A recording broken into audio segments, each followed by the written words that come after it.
Welcome, bonjour. I'm Kathy Wing. I'm the co-executive director of the Media Awareness Network, and I'm pleased to welcome you here today for this panel discussion on how digital media is impacting on the journalism profession and the news industry in general. So at this point, I'd like to introduce you to our moderator today. We are thrilled to have Danielle Bouchard. Danielle is the weekend TV news anchor at Radio-Canada in Ottawa-Gatineau. Merci beaucoup. Bienvenue tout le monde. Welcome everyone. Alors, je vais commencer tout de suite à vous présenter nos 4 panélistes, en commençant par ma gauche, à l'extrémité, donc avec Althia Raj. Elle est du National Bureau Sun Media. I think simply news gathering in the digital age means that reporters are being asked to do a lot more. We are tweeting, we're blogging, we're live blogging, we're shooting videos, self-contained videos, not just look lives if you wish. We're writing for the web, we're writing for papers, we have a very web-first mentality. Maintenant, Roger Dubois. Since 1997, Roger's work has evolved, and he is now video journalist for CBC News at 6 in Ottawa, as well as for CBC.ca. Today, you will get your cell phone or BlackBerry, take a picture or moving video and send it to the newsroom. YouTube, blog it, or Twitter it, and voila, you instantly created a media report.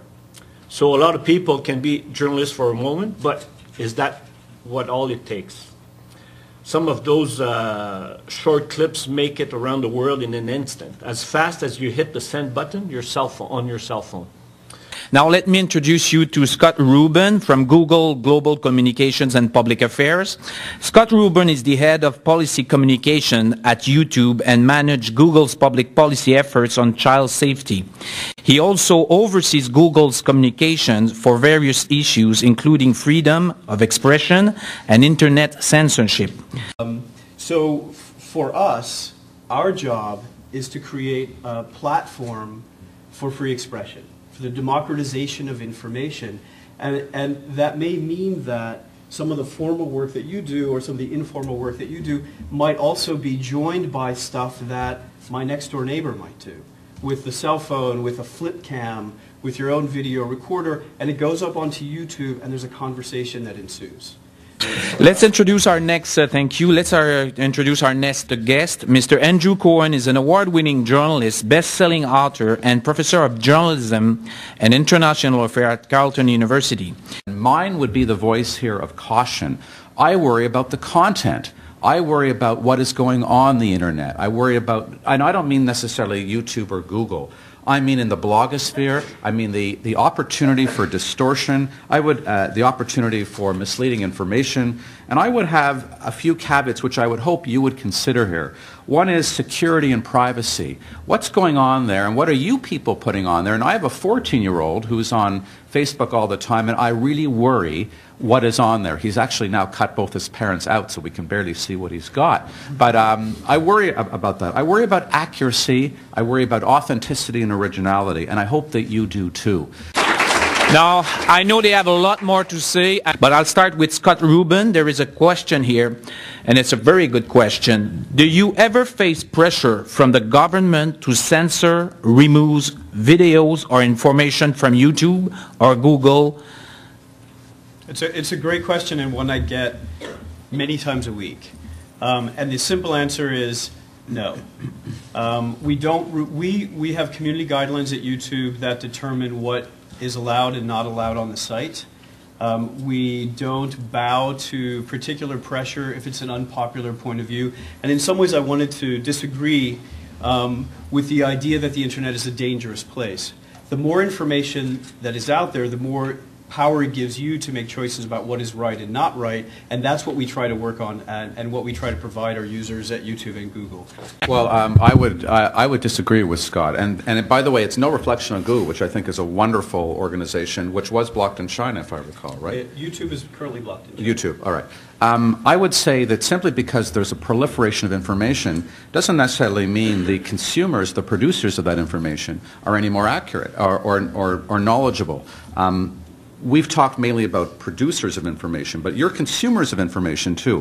What are you looking for? How do you bring a certain standard of judgment The fact that there may be, or the reality that there may be lots on the internet, doesn't mean that it's all accurate, and it doesn't necessarily mean that you will have the tools with which to make that judgment. And that would be my worry. And it's not in any way to show less respect for those consuming, but it's asking them if simply they're able to make that distinction. There's a lot of pretty ugly stuff on the internet. There's racist stuff. There's inaccurate stuff.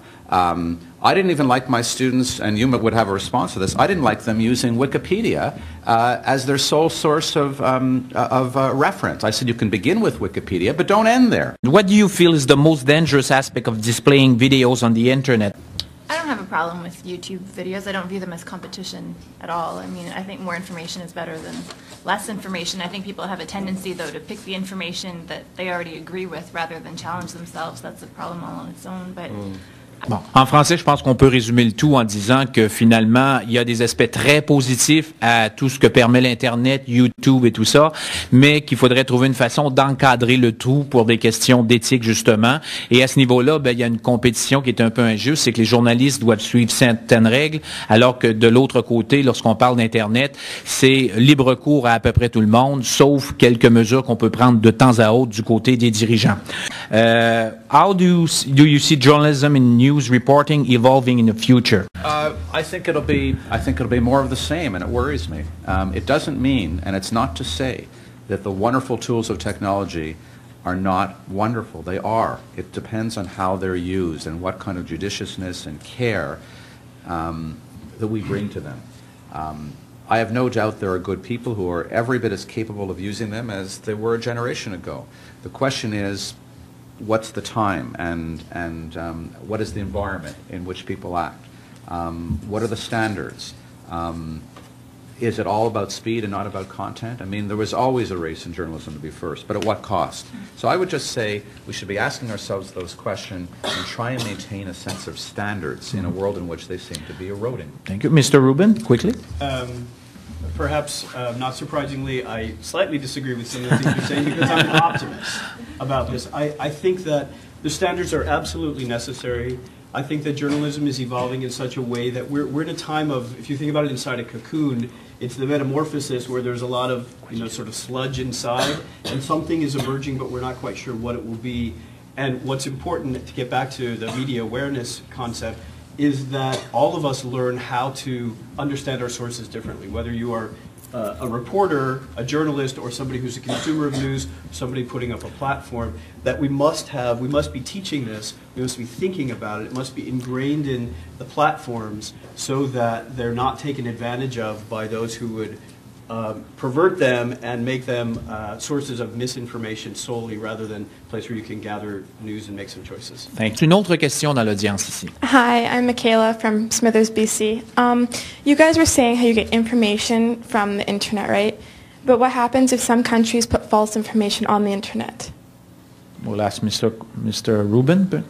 I think it's essential to verify your sources. I mean, there are certain things you can do to think about the credibility of the sources that you're getting. So if it's coming from a university or a respected news organization, that at least is one point. If you find it in 3 different places, 3 different credible places corroborated, that's another place where you can assume that it might be more credible. I think it's also really critical to have a healthy dose of skepticism in any information you find online. Wikipedia, for example, I feel similarly about Wikipedia. It's a great starting point, but I would never stop there. Une question encore une fois dans la salle. Hi, my name is Gloria Melisbone. I'm from Maple Ridge, British Columbia. I'm part of a very new and very passionate social justice class at Westview Secondary School, and I was wondering how media literacy could help in that field of social justice. So I think that media literacy, the ability to discern truth from misinformation, the ability also to use these platforms to put forth a message, is critical to social justice. Without it, in Burma, we would never know what was happening. We still don't know a lot of what's happening there. The reason that Turkey, China, Pakistan, Saudi Arabia, Iran, all these other countries block us is that there is some element of truth or social justice that frightens them. And so the more you can use the internet, find information, encourage others to upload information, the more the world changes. Hi, my name is Dylan Story. I'm from Smithers, BC, and I had a question for Mr. Cohen. You expressed concern with the million or the tons of voices that you get in the current media network with the YouTube and Google and stuff like that, and how it can be misleading and racist and stuff like that. But how do you think it compares to large media corporations like Fox News or even, in some cases, CBC, when it'll skew the camera angle to make a NDP campaign rally seem larger than it actually is? That's the first I heard that. I didn't know that you could do that. I don't see conspiracies everywhere. I think there is I have no brief for Fox News. I think they're biased in their coverage, and the Obama administration has obviously made that judgment because he won't talk to Fox News.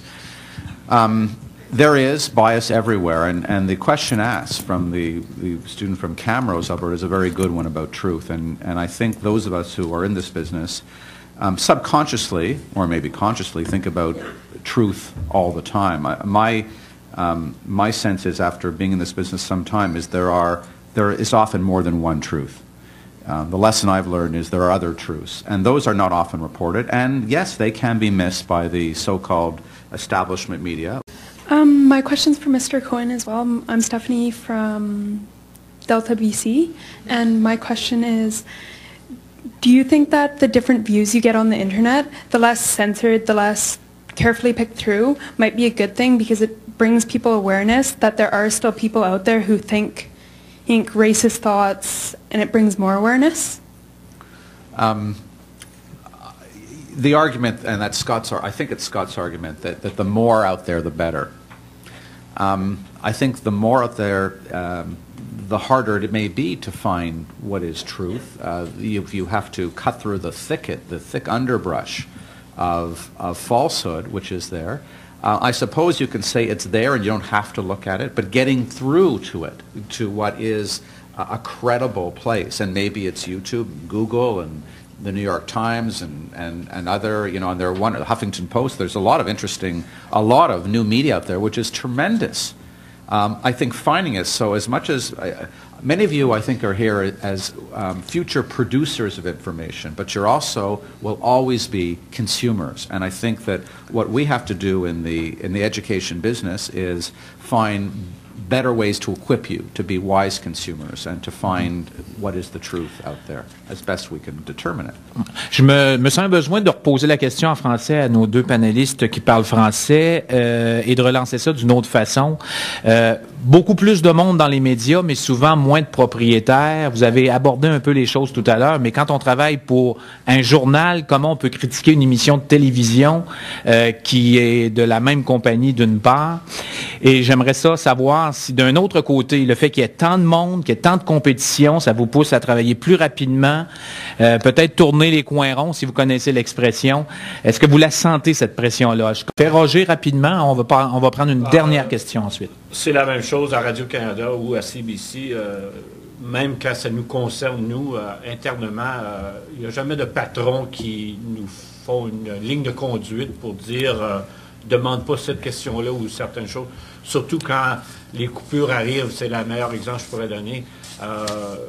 Les patrons qui sont obligés de répondre aux questions pourquoi on a fait des coupures, il n'y a pas d'agenda qui demande qu'on soit pas trop difficile. Alors on n'est pas embêté par nos patrons sur la couverture médiatique.